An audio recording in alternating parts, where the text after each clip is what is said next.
Hi, Daniel. Nice to see you. Nice to see you, Heidi. So, I'm speaking with you today about your documentary film that premiered at TIFF, the Miúcha, the Voice of Bossa Nova. But maybe you can do a bit of an introduction on your work prior to this so that people know what your background in film is. Well, I've done the documentaries about artists. I also did a lot of shots as a cinematographer, a lot of short films. I've done a lot of video clips. And so I've always been involved in music. I mean, music for me is very part of much of like how I think images and all that. Right. And I worked with Nelson Pereira dos Santos, which is an important Brazilian filmmaker, especially from the first wave of new Brazilian cinema in the 60s and 70s. And that's where I became more, I developed a stronger friendship with Miúcha. We were working on a film about her father, who's this his important historian in Brazil. His name is Sérgio Buarque de Hollanda. And, well, you know, it would be a very interesting way of filming, and then we would do that. Lily just got here. Hi, Lily. Nice Thanks for joining us. Nice to see you as well. So welcome, both of you. So Yes. Daniel was just introducing himself, and maybe you can also jump in when you're ready. Okay. So I just said what I was doing, and now you can tell about your other films. I'm a very feminist filmmaker. I work here in Paris, but I was born in Brazil. I'm coming to Paris 5 years ago, after the coup d'état. Coup d'état. Coup d'état, parce que... Sorry, I speak here in French. Coup d'état ao Brazil, about the first president, a woman in Brazil, Dilma Rousseff, and the film with Miúcha speak about her family, her life, and the father and the mother of Miúcha. It's the important person for begin the Party of the Trabalhador ao Brasil. The Workers' Party. Yes. Yes, yeah. Very left size for the politic the Brazil. And now, October, in 2 weeks, I speak change the power in Brazil, the extreme right, extreme. Because now we're in the moment where we're facing elections in 2 weeks. Yes. We hope that the extreme right will step out of power and Lula will be back. And for me, this film, it's a feminist film, it's a political film, and that's very important at this moment in Brazil. Thank you. Yeah, that makes sense, because I think you can tell, I guess we can talk a little bit about the film, but I don't want to give too much away because I do want eventually people to see the film. But you had some great source material. So Daniel, I know that you're connected to Miúcha through your family, you're related. But she also was really prolific in her material. She would record herself, she would write a lot, and she also was an artist with her watercolors. So can you talk a little bit about deciding that how to compose that film with so much material? Oh, well, how did we choose our archives? It's a long time ago. Well, I think it was we didn't have it all at once. Right. We had some part of it. So we began building with what we had, and we were always looking for more and more. And as it would come in, we would like filter some of the stuff, and we went through a few cuts of the film. Right. And then we would go back and say, "Oh, this is good, but it's for us it's good, but maybe for the audience, I don't know if they'll get it." Or so we would then cut again. So we went through many cuts, and even we already had licensed the songs. We had done all the material. We'd still like have a second, third look at the material and filter it. But I think in one way it was good, in one way it was bad, that we had things coming as we were researching, and that gave us some time to gradually build everything. And the Miúcha, she's have having a little museum at home. It's a private museum. That's des archives de jornal intime, como je peux dire, diaries. Yeah. Everything it's from Miúcha. But again, I was telling that she had everything there. Yes. But when she passed away, everything got. Yes. But the beginning. Oh, the beginning we had it all there. The beginning, it's the Miúcha material. We knew the material we had. Right. But then after, the material got lost, so we had to run after the material we knew we had, because we had kept some because she had given to us. But after the other was, you get it later when you come again, because. And his father, he's a story. Her father, yeah. Her father is a historian.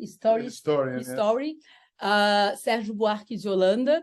Yes. And Miúcha, she has a heritage. Yeah, she's inherited these things for archives and makes sense. So she lived with that at home already from her dad. Yes.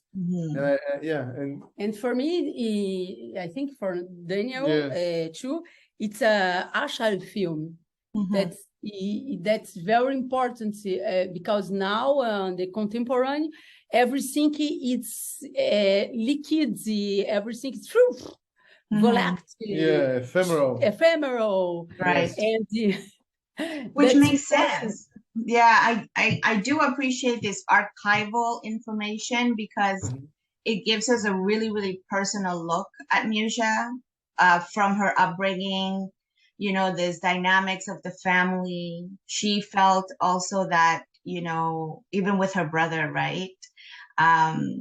She's like, why does he have the keys to the house and I don't? So she had this feeling of herself also wanting to have more rights and more freedom, I guess, which I think is something I learned in the film that I didn't really know much about. I think yes, and I think the point is the personal that's political. Yes. Yes, the subjective, the experience for one woman, it's very similar another woman. Every time when I come to faire the cuts, rooms for the montage, every time that's the same with me. Yeah, even the story of the keys is a story that repeats itself with many families. Yes. A história da chave. Yes, and for me, it's a moment of the film. It's very, very important. That's the moment when Simone de Beauvoir, she said, when I writing this book, I think, 10 years ago, that's the past. Yes. Everybody, it's not for today. Yes. And today, 22 years today, it's very, very contemporary for Miúcha, for my daughter. Yes. That's terrible, but that's strong too. Yeah. That's true. And I think it's also important to note that she was very musically prolific as well. She had a lot of work that was not credited when she was helping her husband, João Gilberto. So I think that's another aspect of her career that many people might not know, that she was always working in music and she didn't get that credit because it was at the time, and even now, still very dominated by men. And she was trying to break barriers. At least that's what I was thinking when I saw that film. Yes, that's very true. I mean, the whole music industry, it's very male-oriented, the industry, and the woman's always put as a place of us, like as the muse, right? As the singer, as the organize the room, organize the family. Ornamentar. Yes, a musa. The singer, a musa, the muse. The muse. And Miúcha is the? Anti-muse. Yes. Anti-muse. Anti-muse. Because she's not very... She's not a cutie part. Yeah. No. Yes. Anti-muse. And she shouts, she's got a big mouth, and she yeah, she would swear too. And yes. she'd think, and For me, she's size, rock and roll size from Bossa Nova. Yeah. Actually, it's funny you said that, Lili, because Tom Jobim, in one of the old interviews that we were picking on writing, and he says, Miúcha, she's always been more rock and roll than me. Yes, I can see that. She's from the rock and roll. Yes, and she's come to the Rolling Stones. No, not Rolling Stones. Pink Floyd. Pink Floyd. There's a story where she said she was in. That's a wonderful story, and we don't take it for nobody. Don't for you. It's the first time. Okay, shall we tell her? Okay. Tell you. Okay. So she was going out with João Gilberto, and you know they were already married, and she said, "Well, I haven't been gone out for ages." I think she was like 2 months at home, right? Right. And then she finally goes. She wants to see a Pink Floyd concert. Oh wow! And it was in 1962, where it was the first time where they had surround sound, and where little Carrie would come and sound. Yes. And she said she didn't know what to wear, so she put on her little like red dress, red tailleur, like pink tailleur from her grandmother. Because it's periods the glam rock. Yeah, glam rock. So like she didn't know what to wear, but she like everybody just thought, wow, you look so cool because you have this pink tailleur and there are all these crazy hippies and everybody, right? Yes. And then she was amazed and all that, and then João got a little mad when she got back. After, when she go back to home, very happy. Wow, that's wonderful, amazing. And João asked for her. With here, do you make the kids and? He was very jealous because very jealous. very, very jealous. He said, And she is with the cannabis after the show. Oh, wow, that's a party! Because everybody gave her like things, and for her. She came up thinking that he would love it because there's a present, and then who are you with and all that. That's important. That's because he's this very macho guy. At the same time, he's very tender and all that, but that's complicated. She starts to see that. She's not a conventional girl from Bossa Nova. Oh yeah, because she'd go out. Very anti-moose. She wouldn't wait for the band to take her out. I mean, if she wanted to go out, she'd go out. She would go out. Go to the concert. She would go to the concert. Which is kind of interesting because I think that is also how she grew up, right? Because she had a lot of artists in their house and she was just always social. Like that's what I understand her family was like. Very social, very much involved with arts. So it makes sense that she would love to be in a party. Whereas, you know, her husband was more about, I want to create music. Really a part. She is a party. That's the point. She's the party. Yeah. She's the party. If she came and you're having a coffee, like, I don't know, she's a latte, she'd suddenly become a party because she just had this energy, which was for sure. Amazing. I did like the visuals of her that we got to see because you also put some video archives in the film and the photos. So even those photos where there's a composite of the different portraits kind of gave you an energy about her, the way she's laughing. She's not very serious. Can we talk about the narration of her writing? Because there's also like a sense of she's kind of funny. Like you get a feeling of what she is feeling. And you worked with one of her family members, is that right? Yes, the narrator is Silvia Buarque. Silvia Buarque is Chico Buarque's daughter. And it's her niece. But Silvia Buarque is an important actress in Brazil. Very, very important. That's from Brazilian cinema. Yes, she makes a lot of movies in Brazil. She's actually now in the Disney series in Brazil. For Netflix. I don't know the name. Disney. Yeah, Disney. Yes, she's working a lot. She's working a lot. And she would listen to Miúcha, right? Before she went on. And she was chosen by Miúcha. Remember, like how Miúcha would talk to us? Oh, because we talk about the film while she was alive, the letters that we wanted and the narrative. And Miúcha would say, well, I think my voice could be read by Silvia. Yes. Silvia. And for me, my perspective, that's a dialogue about the woman from young woman. Yes. Silvia. And the woman the last years for her life. Right. Because the interview for the film, Miúcha talking with us, the 3 last years for her life. Yes. Right. And the diaries and the letters, he's very young. Donc, the dialogue, and Sylvia is a young. Is the present and the past, really voice from Miúcha, it's the Miúcha, the finish her life. For me, it's very, very strong. That's the dialogue. She with her, ela com ela mesma. Yeah, she's talking with herself. Right. Yeah. Which is interesting because it's also about how sometimes we also want to talk to our younger selves, right? So as women or even, doesn't matter, men or women, we always think back, you know, should I have done that, or what will I do in my future? So it's kind of a nice, like you said, it's like a conversation, a dialogue between Miúcha, but also with Sylvia, because she's also I guess in narrating, she's learning also about Miúcha's life in a way, even though she might have known about it.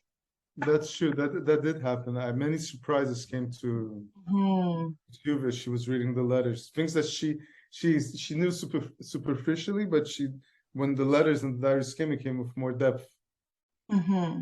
Yes, and very nice. Sylvia is amazing. She's very sweet. Yeah, she's very sweet. Very solar. Yeah, it's just solar person. It's really a pleasure working with her. Yes, it was That's incredible. nice. Working online. We did one actual recording. Remember she's a Rio, and then after we did that, others online, Rio, Paris. Yes. Oh wow. So because we recorded with Sylvia a few times. Right. We recorded in Rio and the rest in Paris. Rio. That's Paris, a confinement, pandemic. Oh yeah, because we went through all that. Yes, the film was still, things were being done during COVID. And of course, it's. I mean, documentaries take time too, right? In general, you know, they do take time. Can you talk about the editing process? Because I'm sure there are parts that you wanted in the film that maybe did not make it into the film, because I guess you also have to make it into a length that is accessible to different audiences. The editing. It's the montagem. Is anything you want to leave out? Yes. Okay. Yes, I understand, but tem momento do Juazeiro que ficou fora. Well, there's some scenes that they're out. For me, I see the film, I see very, very, like, it's very like, there's a unity in it, and it's very concise. And the stuff that we took out, for example, that Lily will tell you. I'm from Bahia. Yeah. That's where João Gilberto comes from. Yes, the same. Yes, and Daniel, it's from the States, from Rio de Janeiro. Yeah. Yes. Oh, well, we're actually the opposite if you think about it. Oh yes. And the first cup, the film, we have the moments in Bahia. The city, Juazeiro, the town, and after we decided to cut because it's very João to cut. That's important because it's the size Miúcha, Wendening, Miúcha wife. Yes. But that's important. Miúcha singer, right? Too. We talk about and after cut it, but it was very beautiful. I mean, it's because they are lovely. It's a very like João Gilberto comes from this land where there's a river, the São Francisco, but the land itself, first it takes like more than 6 hours where you just drive to the middle of Brazil, and it's very dry land. It's like the landscape is like a Mexican desert. Oh wow! Yes, a lot of cactus. So it's very arid. So beautiful for me. Yes, too. And it was interesting for us to understand where he came from. Yes. It's so nice, but it's we decide more Miúcha. For sure. It is her story. It is That's the point. Exactly, it's her story, and I don't know. It's like you feel like, the film, it has a unity that it starts coming together. Yeah, it kind of goes full circle, right? Because we get to know her from before she was married to marriage to, eventually she makes it and she does have a musical career. Can you tell me how much I learned of Miúcha's music because I listened to her daughter's music, Bebel, whom I love. But, is there an audience for Miúcha's music in Brazil, or is it more international, you think? Because... Oh, I personally think it's both. I think in Brazil, there will be a big revival of the songs. There's the songs that she sings, like A Gente Vai Levando, the song that Chico Buarque sings, Maninha. Yeah, that's a beautiful song. All that set list in the film, they're just songs which are really so important and powerful that they keep being recorded. The other day, I was on the radio. I was listening to the radio here in Paris. I was in a taxi, and they were playing Double Rainbow. Oh, nice. But I don't know if it was Diana Krall singing that Double Rainbow. But I mean, these are songs which actually, if the Miúcha really like, she made it possible. But at the same time, it's not wrong when the people told us, but it's a music for elevator. Oh, interesting. Bossa Nova. Bossa Nova. Really? But for me, I think Bossa Nova, it's very present inside the contemporary music, because Bossa Nova, that's influence the music contemporary. For sure. It's very, I can think La Bossa Nova when music, the new generation, every time. But Bossa Nova is very important because Bossa Nova becomes the new can you say matrix for the contemporary Brazilian music. For sure. And when you listen to Bebel Gilberto, you're listening to Bossa Nova, but with like a new mix and all that, and I think absolutely. And I think there's always going to be musicians who grew up, listening to Bossa Nova, and that's sort of the influence, like you said, in their new music now, right? It may not sound the exact same, but there may be beats and there may be, like I see it with other Latin American artists. I am from Guatemala, so I do, you do pick up on some of the influences of the old school, as they say, in the new school. Will there be a soundtrack? The modern cyclic. Yes. Never finished. Normal. Maybe my daughter, she's lovely Bossa Nova. I think there's no way you and hip hop. Yes, for sure. They mix now. It's not a problem. I think now when can live together any movement. For sure. Okay. That's true. That's true. I grew up in that household. Not the best. We listened to everything growing up. So I think that's sort of a gift to be able to discover all kinds of music. I'm wondering, will there be like a soundtrack for the film? Yes, I think so. I think we'll release a soundtrack after the film comes out. After the film is, we want to release a soundtrack. I dream with this.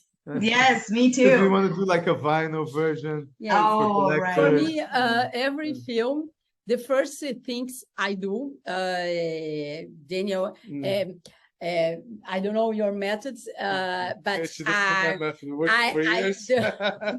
no, but that's different. We still have different methods. The first thing for me, that's I can speak the name. I utilize the Spotify.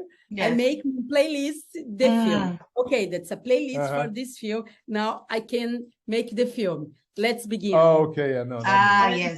For Bossa Nova, that's Miúcha, that's film 66, não são? 66? I don't know. I think it's more 40 songs.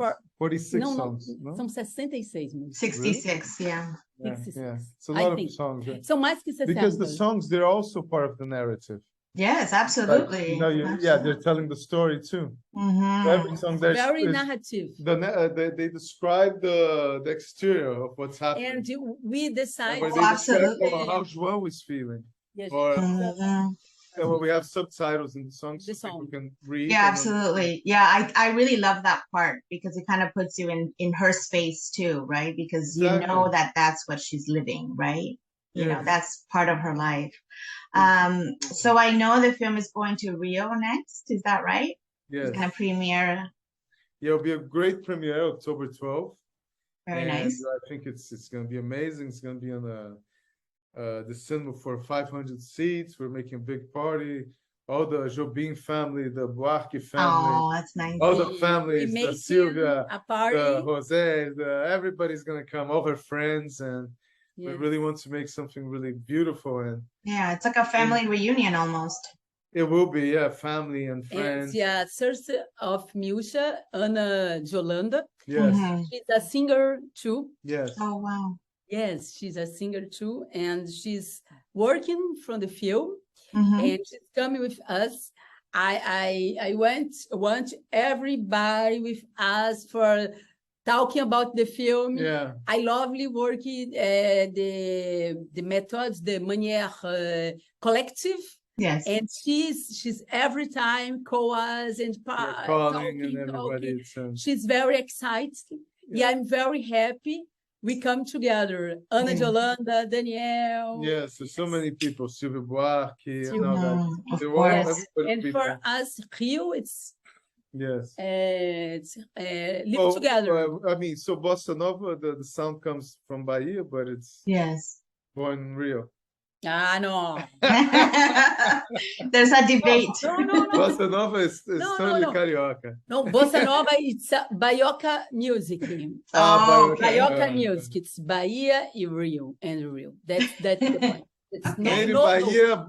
That's the deal. The deal is Baioca. Bahia and Carioca. Bahia and Carioca. Okay. A little bit international, a little bit very tiny. Jazz, American jazz, a little bit. But the DNA is Baioca. No. Bahia and Carioca. It's true. There's Bahia. I mean, the Bahia is the...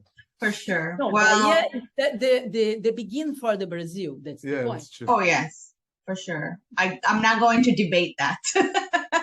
I'll take your word for it. Thank you so much to the two of you. I had such a pleasure speaking with you. Congratulations on the film. I look out for hopefully a release in North America. I think Canadians would love it here as well. Okay. Lovely, great, amazing. We can do on photo. Because you're same I can too much with Camila. You're like a good friend of ours. Who's this professor? I'll do a screen grab. And Camila, that's my friend of us. She's participate for my banca de defesa of Miúcha. Lily, she wrote a thesis on Miúcha. Oh, that's what after the film. Before, during. No. During the film. And Camila, it's with us na banca. She was in the jury. The jury of the. Oh, for the thesis. During the mother of the what do you call it? I don't know. She's anthropological. And you're saying. So much. I can take photo for her. Yeah, I'll do a screen. I can do a screen grab. Yes. Okay, vamos lá. 1, 2, 3. All right. Thank you so much again. This was a pleasure. I could talk to you for hours. And to see you Rio. I would love to be in Rio, but I don't know if I can make it. But thank you again. Lovely film. And hopefully we'll find out when it comes to Canada next. Yes. Definitely. Yes. Tiffany. Yes, I love it. Nice to meet you. Nice to meet you. Bye.